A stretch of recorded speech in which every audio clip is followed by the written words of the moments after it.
Hello, welcome back to my channel on God's Discipline. Today we are going to tackle something to do about this very sensitive topic of salvation. No, we would like to find out through this blog what is the relationship of this discipline thing of God to the salvation of man. Kasi sa panahon natin ngayon, napakaraming katuruan tungkol dito sa salvation na to na halos di mo na malaman kung anong tama, anong mali. Merong nagsasabi, only by faith, no? By grace you are saved. You don't need to work. May mga nagsasabi, once saved, always saved. May nagsasabi na only in our church that you could be saved. No? So maraming katuruan dito So to me, sabi ko nga, in my eagerness to really find out the truth about this salvation, pinag-aralan ko itong napakatagal na panahon. And I came to realize that I have discovered the truth of this salvation thing, no? After all. And unless we enter the kingdom of God, we cannot be considered saved. No? Alam natin na when Jesus Christ was here in Jerusalem, all the while He was preaching about the kingdom of God. He was making disciples, no? And all the while, who will be part of this kingdom of God. So, kaya even just in Matthew 24:14, sinabi niya rin yan dito na just before he went to the Father, sinabi niya na for the gospel of this kingdom must be preached to the whole world as a testimony to all nations, then the end will come. So ganun kahalaga siya na we must be part of the kingdom. That is the proof that we are saved.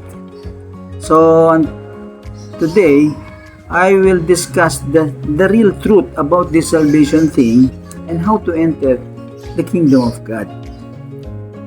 Napakahalaga nito. Maraming Kristiyano ngayon, if you're going to survey them, tanungin mo kung ano yung kingdom of God, hindi niya masasagot.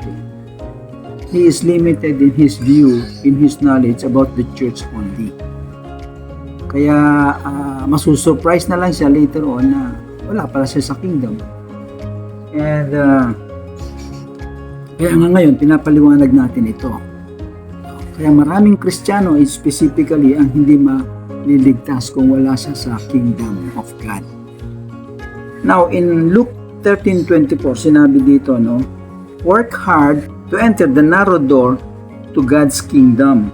For many will try to enter, but will fail. So, bibihira lang ang makakapasok sa kingdom Hindi lahat.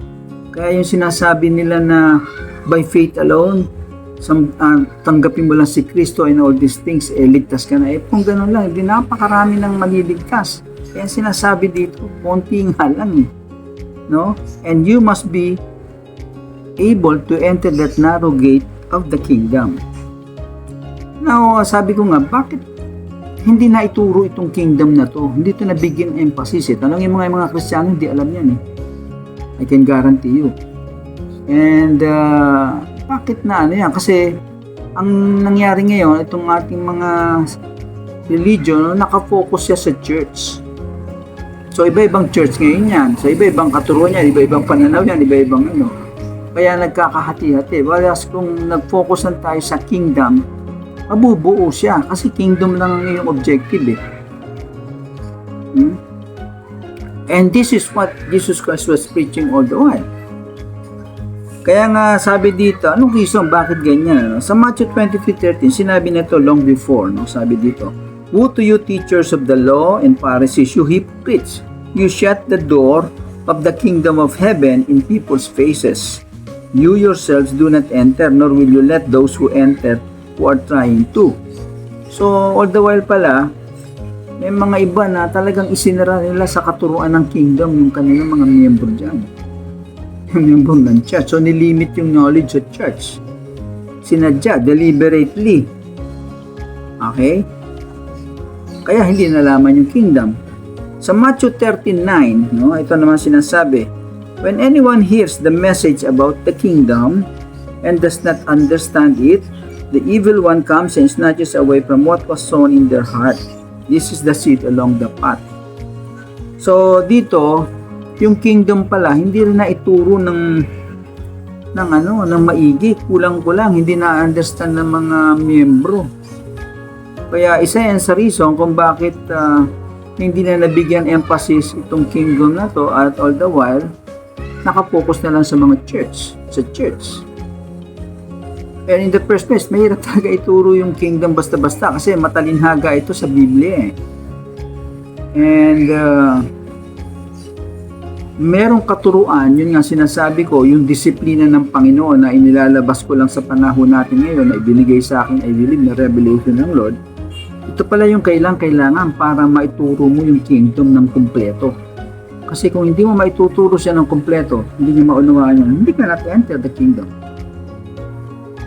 Kaya nga pagdating ng panahon, many of us as Christians may be expecting that we are saved. But according to Matthew 7:20-23, itong sabi, "Not everyone who says to me, Lord, Lord, will enter the kingdom of heaven, but only the one who does the will of my Father who is in heaven. Many will say to me on that day, Lord, Lord, did we not prophesy in your name, and in your name drive out demons, and in your name perform many miracles?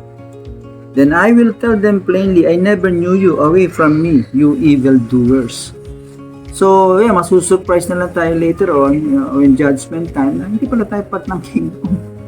Kasi we limit ourselves to be only part of the church. Now, ang topic natin tayo ngayon is, sabi ko nga, is how to enter this kingdom of God. Yan ang aking gustong bigyan emphasis sa ating mga nakikinig ngayon, ating mga kasamahan, para sigurado maligtas tayo. No? So, una sa lahat, para makapasok sa kingdom of God, no, kinakailangan una, magkaroon muna tayo ng pananampalataya. We must have faith. Now, may dalawang klase kasi ng faith eh. Yung faith in Jesus Christ and faith in the Bible, on the scripture. Yung faith in Jesus Christ, yan, before yan, the death of Jesus Christ when He was still here, no? Sinabi yan sa Hebrews 11:1. Ang sabi dito, now faith is confidence in what we hope for and assurance about what we do not see.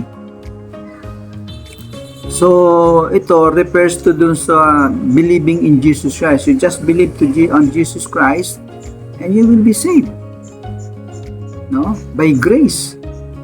Unfavorable merit that will be given to you by Jesus Christ. At ito, naganap ito dun sa yung si Demas, yung nakapako sa krus, no? Naniwala kay Jesus Christ, sabi ni Demas, isama mo ko sa iyong paraiso, di ba? So tinanggap siya, pinatawad siya, sinabi sa kanya, ngayon din isasama kita. So that is just faith, no? Without any deeds. It's basically by grace natin niya yun. Kasi nandito si Jesus Christ, mamantakin mo, kasama mo na yung may-ari ng SM Mega Mall, sinasabi na sa'yo, you will be my manager tomorrow, whether you like it or not, eh, di ba? Magkakatotoo yun siya may-ari, di ba? So, sa Ephesians 2:8 and 9, sabi gano'n, for it is by grace that you have been saved through faith, and it's not from yourselves. It is the gift of God, not by works, so that no one can boast. So, it applies to the faith na when Jesus Christ was still here, na sabi nga natin, you don't need to work. Basta tanggapin mo lang si Kristo, maniwala ka sa Kanya, na nandun siya, at makakasumpong ka ng kaligtasan already. Now, there is another definition of faith that is after the death of Jesus Christ. You know, when Jesus Christ was here, He was preaching, He was modeling the words of God. In fact, He told His disciples to write in the book all what I have commanded you, sabi niya. Kaya na nagkaroon ng Bible. Now, our faith to Jesus Christ, nung wala na siya, ang faith na natin ngayon is in the scripture, in the words of Jesus Christ. Kaya nga meron ng bagong definition after na umakyat na siya sa langit si Jesus Christ. Ang sabi niya sa Romans 10:17, consequently, faith comes from hearing the message, and the message is heard through the words of Christ, about Christ. So dito, kung wala yung Biblia, Kaya hindi natin maririnig yung salita ni Jesus Christ. The definition of faith in the Bible, the words of Jesus Christ, which is a definition of faith after the death of Jesus Christ. Ngayon, sa James 2:26, anong sabi? As the body without spirit is dead, so faith without deed is dead. So this time, meron ng action, meron na siyang action. You have to work. This is totally different from the first definition of faith when Jesus Christ was still here. This time, you have to work. And that work will be based on what the Word says. Nasa 2 Timothy 3:16-17, sinasabi ito, all scripture, which is the Bible, is God-breathed and is useful for teaching, rebuking, correcting, and training in righteousness, so that the servant of God may be thoroughly equipped for every good work. So the Bible pala is designed by the Lord, His words, to be used for good work. So our faith now is read the Word of God and observe the Word of God. That is faith in Jesus Christ, faith in the Scripture or the Bible. So pagka nagkaroon na tayo ng faith, nakikinig na tayo ng salita niya, nakikita natin, kinakailangan, una, tanggapin natin accept Jesus Christ as our Lord and Savior. As your Lord and Savior, tanggapin siya. Kasi sa panahon ngayon, napakaraming dinodiyos ang tao eh. Merong Buddha, merong ganito, merong ganyan, merong ganito. So, only Jesus Christ is the God with your faith, that you should recognize and accept as your Lord and Savior. Kasi sinabi niya yan sa John 14:16, I am the way and the truth and the life. No one comes to the Father except through me. So walang maliligtas kung hindi dadaan kay Kristo, kay Jesus Christ. Kaya napakalagang tanggapin mo siya. Sinabi sa Romans 10:13, everyone who calls on the name of the Lord will be saved. Kaya nga ng mga panahon na yon, when Jesus Christ was there in Jerusalem, tanggapin mo lang, banggitin mo lang yung pangalan na yun, maliligtas ka na eh. Di ba? Sa Acts 14:12, ano sabi? Salvation is found in no one else, but for there is no other name under heaven given to mankind by which we must be saved. So, ito, when Jesus Christ was still here, talagang tanggapin mo lang yung pangalan, sabihin mo lang yung pangalan, banggitin mo lang yan, ligtas ka na. No? So Romans 10:19, sabi dito, if you declare with your mouth Jesus is Lord and believe in your heart that God raised Him from the dead, you will be saved. See? So, ganun kahalaga ang pangalan ni Kristo. Ganun kahalaga si Jesus Christ sa kaligtasan ng tao. No one comes to the Father, no one will be saved except through Jesus Christ. So ngayon, pagka nagkaroon na tayo ng pananampalataya, nakikinig tayo ng salita ng Diyos, tinanggap na natin si Kristo, niyakap na natin yung kanyang turo, malalaman natin, marirealize natin na makasalanan pala tayo kasi marami tayong binayolate ng mga katuruan niya. Now, so ang number 3 gagawin natin, sabi ko nga, repent and be baptized. No? Mag-repent tayo para patawarin yung mga nagawa natin pagkakamali sa kanyang mga salita, sa kanyang mga tinuro. Sa Acts 2:38, ano sabi ni Peter? Peter replied, repent and be baptized, every one of you, in the name of Jesus Christ for the forgiveness of your sins, and you will receive the gift of the Holy Spirit. So dito, pag nag-repent tayo at nagpabaptize, hindi lang iba yung repenta sa baptism, dalawa yan. So you have to repent and be baptized. Dito sabi dito, in the name of Jesus Christ, para ma-forgive yung ating sin. At pag na-forgive yung ating sin, na-baptize tayo, bibigyan na tayo ng gift of the Holy Spirit. No? So, sa Mark 10:38, ano sabi niya? Jesus said, can you drink the cup I drink or baptize you with the baptism I am baptized with? Kasi dito, marami nagsasabi, they do not need baptism anymore. No? Bakit kanya yung si Dimas, nakapako sa krus, hindi naman na-baptize? Diba? Yan ang mga turo nila, mga pilosopo nila. Sabi nga natin, yan yung katuruan nung nandiyan pa si Jesus Christ. Pero ngayon wala na. Hindi mo na pwedeng i-apply yan. Diba? Kaya dito, sinabi ni Jesus Christ, kung ako nga nabaptize diba? You must be baptized the way I'm baptized. Diba? So, kaya gawin natin na magpabaptize. Ano yung baptize? Itutubog yan sa tubig. Sa Acts 22:16, get up and baptize and wash your sin away calling on His name. So, dito pala, Yung baptism pala, ang essence pala ng baptism niya is to wash your sins. Bakit wash your sins? Diba dapat ang sin pino-forgive, hindi wina-wash out? Right? Kasi doon sa Acts 28, forgiveness for the forgiveness of your sins. Dito sa Acts 28, wash your sin. Anong pagkakaiba ng dalawa? Yung wash your sin kasi actually, hanggat hindi pa tayo nababaptized, no? Naboborn again, ang tawag eventually, yung evil spirit kasi namamahay sa ating katawan eh. May katawang spiritual tayo kung saan ang namamahay doon yung masamang espiritu ng diablo. Kaya nga we cannot consider ourselves as sons of God unless and until that evil spirit comes out o mawala sa katawan mo. And the only way that can come out is to wash it out. To wash it out, no? Through baptism, through water, kasi ayaw ng evil spirit ng tubig, tubig. Ayaw niya nun, lalo na may dasal, no? At yung maalat, ayaw niya yan, may maalat sa na tubig. Sa Matthew 12:43-45, sabi niya, when an impure spirit comes out of a person, it goes to arid places seeking rest. So ano itong arid places nito? Ito yung tuyo. Ayaw niya kasi sa tubig eh. Kaya pag tinubog yan, nabaptize tayo, ang unang mawawala dyan, natanggalin yung evil spirit sa katawan mo. So, yun ang nagkukos ng sin eh. Kasi siya yung nagdi-dictate ng will mo to do evil things, to do against the will of God. So, kaya considered sin siya yung source of sin. So, you have to wash it out. So, pag na-wash out yan, yung kaluluwa natin, meron pa ring sin, unforgiving sin. That's the time now, your sin will be forgiven. Pero first and foremost, mawala muna yung evil spirit na yun before your sin will be forgiven. So, dalawa yan, washing of the sin and forgiveness of the sin. Now, John 8:44, ano sabi dito? You belong to your father, the devil, and you want to carry out your father's desires. He was a murderer from the beginning, not holding to the truth, for there is no truth in him. So tayo, pag hindi pa tayo naboborn again na ganyan, nababaptize, nawawash out yung spirit na yan, evil spirit sa katawan natin yan, na namamahay dyan, no? Talagang anak tayo ng kaaway, hindi tayo anak ng Diyos. Sinasabi dito, you belong to your father, the devil. Kaya walang kaligtasan tayo dyan hanggat nandiyan sa atin yan.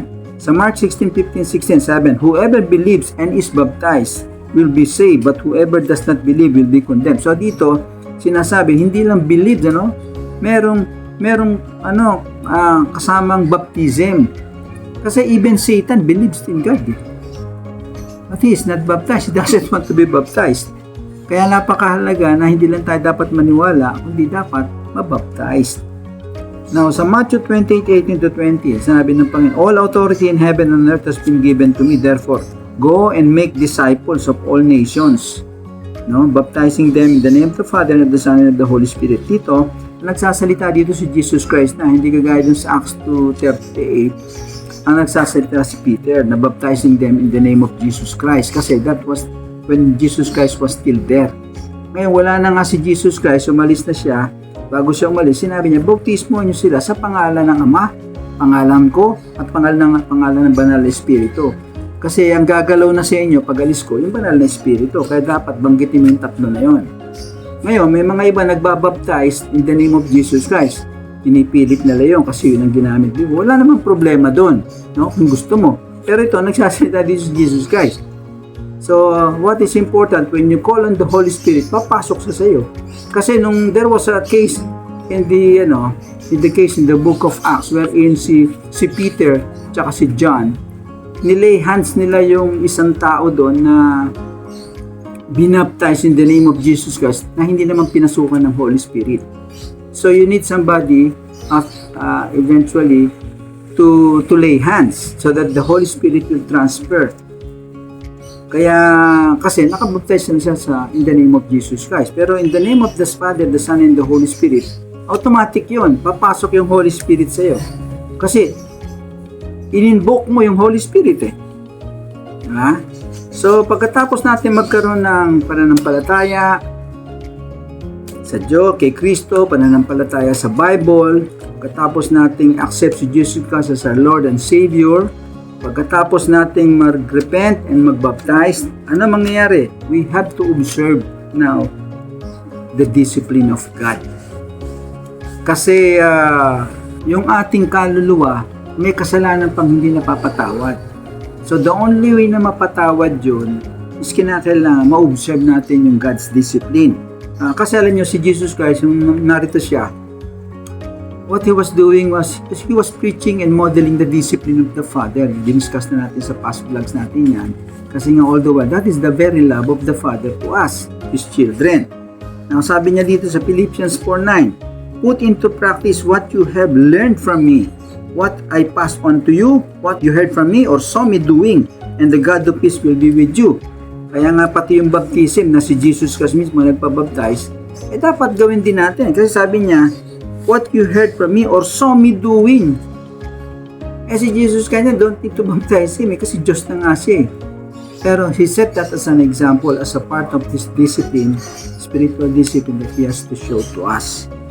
Now, ang kagandahan nito, if we observe his discipline, sa Proverbs 1:23, sabi niya, if you turn to my discipline, then I will pour out my spirit upon you and teach you my words. So there will be an outpouring of the Holy Spirit.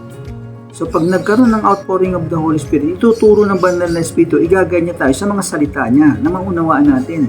Kasi yung salita niya, hindi ganun kadali maunawaan yan.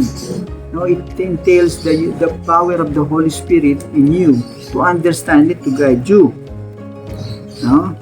So pag inobserve natin yung discipline niya, ito-pour out niya yun.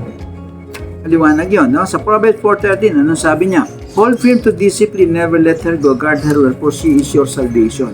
So ultimately, once we observe our discipline of God, mapupurat yung Holy Spirit sa atin, magkakaroon tayo ng righteousness of God, magiging disciple niya tayo, eventually, makakapasok tayo sa kingdom of God. So, ganun kahalaga itong disiplina na to. And yet, marami sa ating mga mangangaral, sa ating mga nagtuturo, sa ating mga hindi ito nabibigyan ng emphasis. Ano ba itong disiplina ng Diyos na to? You see it only as a mere general words described in the scripture. Sinasabi ko nga sa inyo na ako marahil ang binigyang anointing ng Lord nito na maunawaan itong disiplina na ito na isulat ko nga sa libro Discipline for Everyday Living, yung katuruan ng disiplina niya na aking ipinapalaganap ngayon dito sa disan na to, na napakahalaga para makapasok ka sa kanyang kaharian, at maligtas. Ngayon, ano ba itong mga discipline na to na dapat nating observe? Una, yung personal discipline. This is a manifestation of our love of self. Kasi sabi ng Jesus Christ, love God, love your neighbor as yourself. So, una, yung personal discipline, love of self. Sabi sa 1 Corinthians 16:19-20, anong sabi niya? Do you not know that your bodies are temples of the Holy Spirit, who is in you, whom you have received from God? Therefore, honor God with your bodies. So, napakahalaga pa lang tayo magkaroon ng personal discipline, alagaan ng ating katawan, maging healthy tayo, mag-exercise, etc.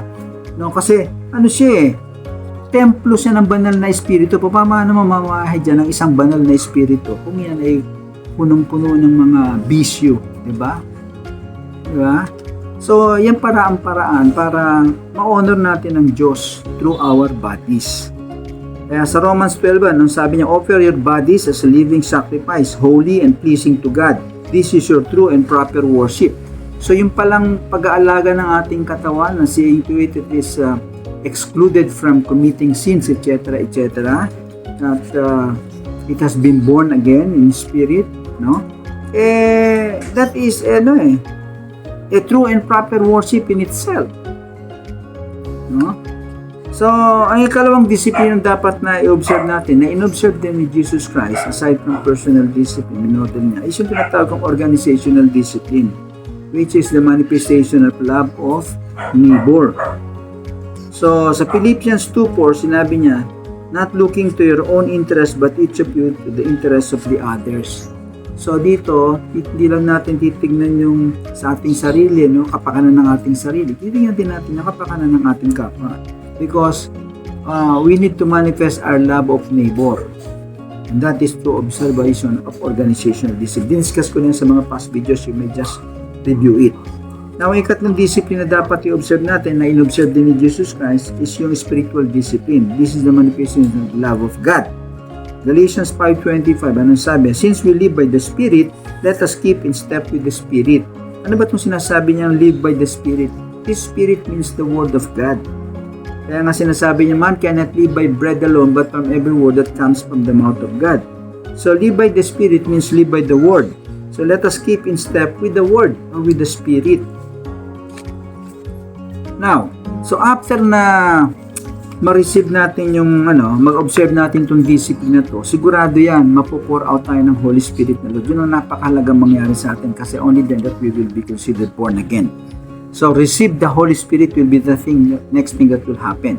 Now, saan nakasulat yan? Sa 2 Chronicles 7:14, anong sabi niya? If my people who are called by my name will just humble themselves, pray, seek my face, and turn away from their wickedness, then I will hear from heaven, forgive their sin, and heal their land. Ang sabi nga natin, why we are observing this discipline thing of God is for our sin, for us to become righteous in the eyes of God, to prove to Him that we are turning away from our wickedness and being righteous now. No? In which case, only then will our sin be forgiven.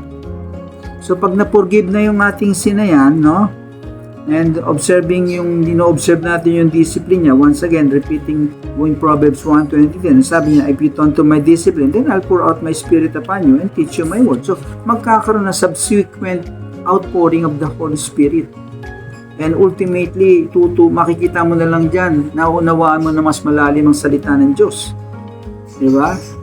Kaya nga sabi nga dito sa John 16:13, but when He, the Spirit of truth, comes, no? He will guide you into all truth. He will not speak on His own. He will speak only what He hears, and He will tell you what is yet to come. So yan, the Holy Spirit will be our helper, our comforter, our counselor about this Word of God. So John 3:3, ano sabi niya? Very truly I tell you, no one can see the kingdom of God unless they are born again. At sinabi niya dito, so John 3:5, verily I tell you, no one can enter the kingdom of God unless they are born of water and the Spirit. So unless we are born again, no, hindi natin makikita yung kingdom niya. Hindi mo siya makikita.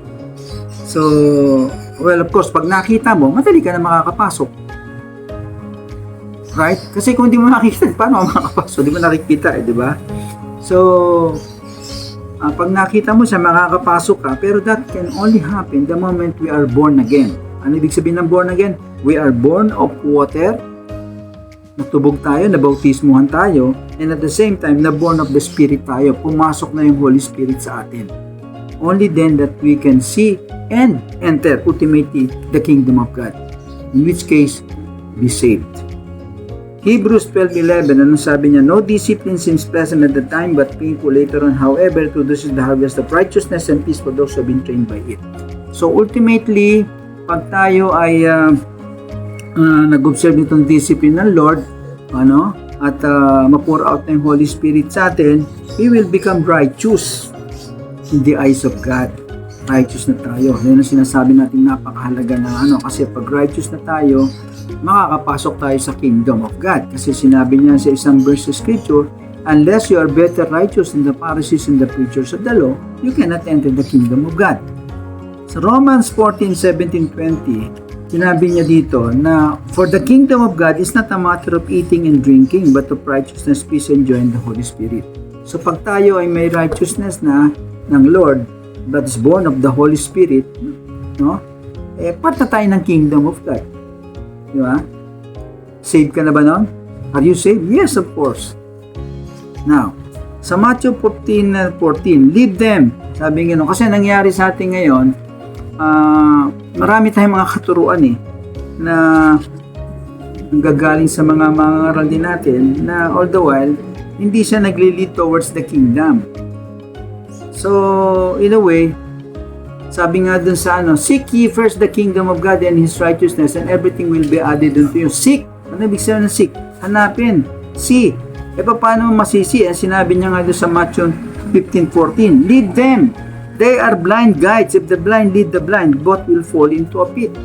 So, blind So, when we are blind, we cannot seek the kingdom of God. We must be born again first and foremost. Diba? We must be born of water and spirit first and foremost before we can see it into the kingdom of God. So, after that, pagka tayo ay naka-receive na ng Holy Spirit, no? Ibig sabihin, na-pardon na yung sin mo. Na-pardon na yan. And then, sabi ko, prepare for the testing of the Holy Spirit.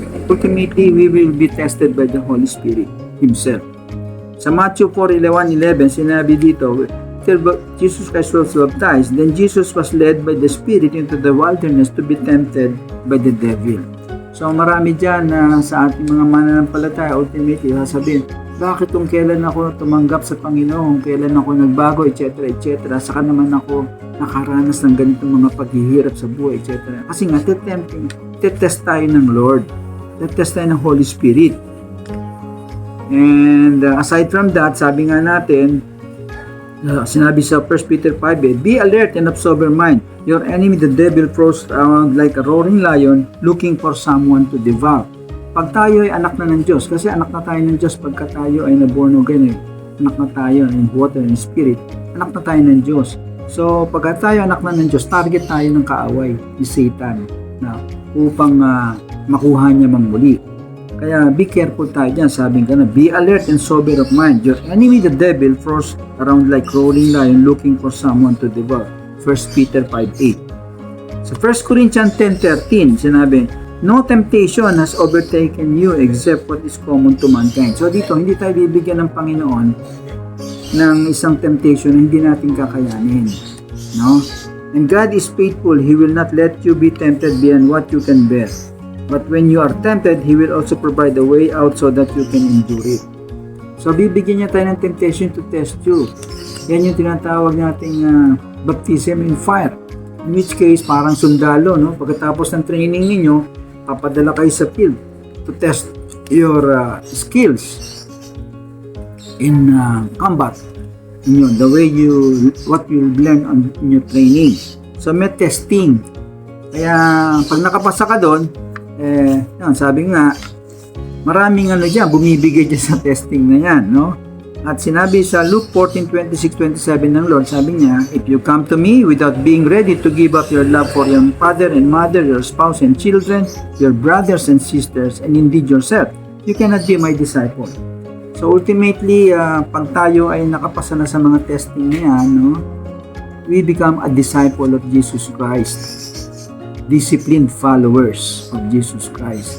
And sabi nga dito, a disciple is most important sa disciple is not his wife, is not his mother, his father, neither himself, but God. So he must be ready to give up everything for the sake of the Lord. So sa John 8:31-32, sabi dito, you will be my true disciples if you keep my word. Then you will know the truth and the truth will make you free. So, meron kasing true tsaka hindi true na disciple. A true disciple is someone who really observes, who really keep the word of the Lord, who are really in full obedience to the word of the Lord. Kaya, ngayon, mahihirapan mo yan na if you keep to the word kasi kinakailangan you must be empowered by the Holy Spirit to help you. Without the Holy Spirit, sigurado yun, hindi mo siya makikip. Kaya dito, sabi niya sa Matthew 13:52, therefore, every teacher of the law who has become a disciple of the kingdom in heaven is like the owner of a house who brings out of his storeroom new treasures as well as old. So, pag tayo ay naging true disciples of Jesus Christ, we are now part of the kingdom of God.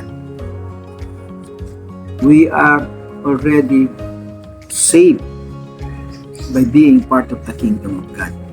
Now, in that process, once we become a disciple, true disciple, it does not stop there. It only begins there, wherein we make disciples as well. No? We fulfill yung Matthew 28:18-20, yung Great Commission na sinabi ng Lord. Then Jesus came to them and said, all authority in heaven and on earth has been given to me. Therefore, go and make disciples of all nations.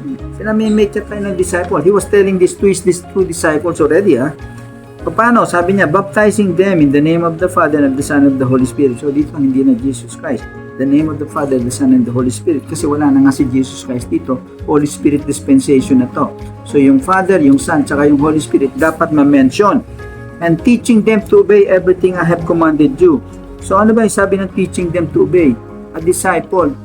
He is requiring the disciple to teach them to obey. Ano ba yung teaching them to obey? When you're teaching somebody to obey, you're basically disciplining. Ano ba yung commandment niya? Ang commandment niya is love God, love your neighbor as yourself. In short and simple language, kinakailangan yung disciples natin na i-make, kinakailangan mas observe yung spiritual discipline to manifest the love of God, organizational discipline to manifest the love of neighbor, and personal discipline to manifest the love of self. And sa anong sabi niya, and surely I am with you always to the very end of the age. And surely na yan, sino yan? Holy Spirit na yan will be with you up to the very end of the age. No, it's not Jesus Christ, it's the Holy Spirit. Siya na ang gumagalaw sa panahon natin. So, ang susunod sa Matthew 13:52, he said to them, therefore, every teacher of the law who has become a disciple in the kingdom of God is like the owner of the house who brings out his store of new treasures as well as old. So, dito, makikita natin na pagka naging disciples na yan, no, magiging of the kingdom of heaven sila. Diba? So, ligtas na siya. May salvation na siya. Now, ang ikahuli nating abangan ng para makapasok sa kaharian ng Diyos in His kingdom, into the kingdom, is wait for the coming of the Lord. Of the Lord, no? Sa Ephesians 4:30, sabi dito, do not sadden the Holy Spirit of God with which you were marked. It will be your distinctive mark on that day of salvation. Do away with all quarreling. Yan. So, ito sabi niya, with all the quarreling, rage, anger, insults, and every kind of malice. Be good and understanding, mutually forgiving one another as God forgave you in Christ. So, sabi niya dito, huwag nating isadin yung Holy Spirit na nasa atin. Kasi pag hindi natin hindi natin nalagaan yung Holy Spirit na yan, nabuhay tayo with all the quarreling, the rage, iwasan natin yan kasi yan nagsasadin ng Holy Spirit yan eh. In short and simple language, ito, mga discipline problems ito. Kailangan continuously, we will observe yung tatlong disiplina na yung personal, organizational, spiritual discipline para hindi masadin yung Holy Spirit. Now, sa Ephesians 5:18-20, sabi niya, do not get drunk. Wine leads to levity, but filled with the Holy Spirit. So, palagi ka mapipilled ng Holy Spirit, i-maintain mo palagi yung tatlong disiplina na yun na sinasabi natin. Gather together to pray with psalms, hymns, and spiritual songs. So, you go to church with your other church members to sing and celebrate the Lord in your heart, giving thanks to God the Father in the name of Jesus Christ our Lord, always and for everything. So, palagi ka nang mag-worship kayo in terms of the gathering of the fellowship and gatherings of the other disciples, members of the church, singing all these songs, hymns, and psalms of the Lord. So, in that way, yung Holy Spirit na strengthen mo yung Holy Spirit. Nasa 1 Thessalonians 4:16-18, anong sabi dito?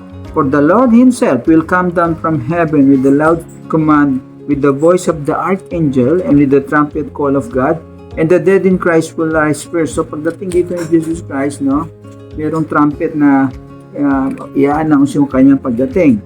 So, yung unang ng mga taong namatay, dead in Christ, will rise first. Yung mga nakalibing ngayon dyan na namatay na may Holy Spirit, namatay na born again, no? Pag-uunang aangat siya, makikita ang bubukas yung mga kabaong yan, yung mga yung mga buto niya, magkakalaman yan, at magra-rise yan, no? After that, sabi niya, we who are still alive and are left will be caught up together with them in the clouds to meet the Lord in the air. So tayo namang buhay dito na born again na rin, na may Holy Spirit, nasa atin si Jesus Christ, magra-rise din tayo together with those dead in Christ. Yan ang tinatawag na rapture. No? And so, we will be meeting with the Lord forever. So, after that, we are ready with the Lord forever. No?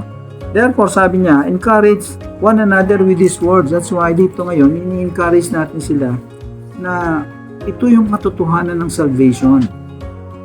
The true salvation is to be able to enter the kingdom of God.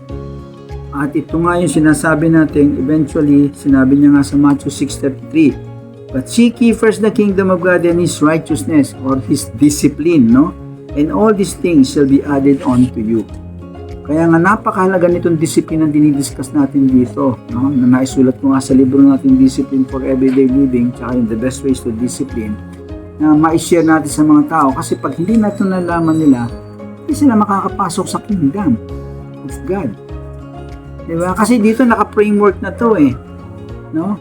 Opo, sasabihin sa akin, yung Biblia ang hindi. Yung Biblia kasi, merong mga katuruan dyan na sabi niya nga, all scripture is God-breathed and can be used for teaching, rebuking, correcting. So, from the Bible, may mga information doon, like discipline, na pwede mo siyang i-harness, no? I-rewrite into a book specifically on the subject of discipline, which is very key to the salvation of man. And in all this case, no, mapupulfill yung Matthew 24:14 na sinasabi niya, nung tinanong siya, Lord, ano bang palatandaan na ikaw ay parating na at magwawakas na ang panahon? Matthew 24:14, ano sabi? And this gospel of the kingdom will be preached in the whole world as a testimony to all nations, and then the end will come. So may tuturo itong kingdom of God. Kaya nga sabi ko nga sa inyo, sa Pilipinas, yung mga past video ko, sa Pilipinas manggagaling yung tamang katuruan ng kingdom. Bakit? Kasi narito yung tamang katuruan ng disiplina ng Diyos sa atin ibinigay. Kaya ako nga ginagawa itong video na to para ipalaganap yung disiplina ng Diyos, yung kingdom of God, para maligtas ang marami sa atin. Kasi pag hindi natin alam yung kingdom of God na yan, we remain to be mere Christians. We limit ourselves within the church only and not elevate ourselves to the level of the kingdom of God. Well, I don't think salvation will come into us. No? So, the truth of salvation I have discussed today. No? So, unang gagawin natin, sabi ko nga dito, have faith. Magkaroon tayo ng faith in Jesus Christ and the Scriptures. Then accept Jesus Christ as our Lord and Savior, and then observe God's discipline. After which, yung tatlo yung personal, organizational, and spiritual discipline, then you will receive the Holy Spirit. Number 5. And number 6, prepare for the testing of the Holy Spirit. Number 7, we begin to make disciples to fulfill God's anointing on us to make disciples for the kingdom. And number 8, wait for the coming of the Lord Jesus Christ and be raptured in the end times. So, eto muli, napakita ko sa inyo dito, yung title natin, The Truth of Salvation I have discussed here today.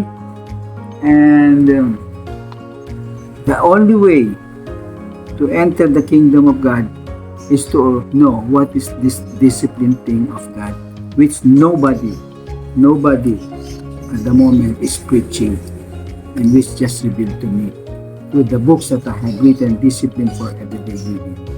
So with that, I hope you have learned something, and I hope you will follow this. Yung mga preachers natin nasa mga ibang bansa ngayon, pwede kayo magtayo ng mga church ninyo, sundin nyo lang itong doctrine na to, and you can gather people around to form a church, no? Follow these doctrines, and you will be able to disciple so many people and bring them to the kingdom of God.